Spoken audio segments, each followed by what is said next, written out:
ಒಂದಾನೊಂದು ಕಾಲದಲ್ಲಿ ಒಂದು ಮನೆಯಲ್ಲೋ ಒಂದು ಬೆಕ್ಕು ಮತ್ತು ಇಲಿ ವಾಸಿಸ್ತಿದ್ದರು.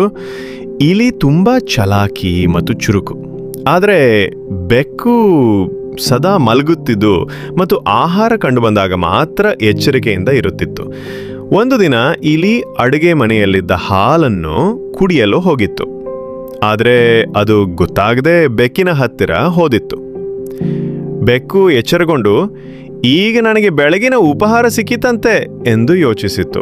ಇದನ್ನು ಕಂಡ ಇಲಿ ತಕ್ಷಣ ತಂತ್ರ ಬಳಸಿತು. ಅದು ನಗುತ್ತಾ ಹೇಳಿತು, ಓ ಬೆಕ್ಕಪ್ಪ, ನಾನಿನ್ನೇ ಹುಡುಕುತ್ತಿದ್ದೆ. ನಾಳೆ ನಿನ್ನ ಹುಟ್ಟುಹಬ್ಬ, ನಾನೇ ಕೇಕ್ ತರ್ತೀನಿ. ಬೆಕ್ಕು ಆಶ್ಚರ್ಯಪಟ್ಟು ಕೇಳಿತು, ನಿಜವಾ? ನನಗೆ ಹುಟ್ಟುಹಬ್ಬ ಗೊತ್ತಿಲ್ವಲ್ಲ?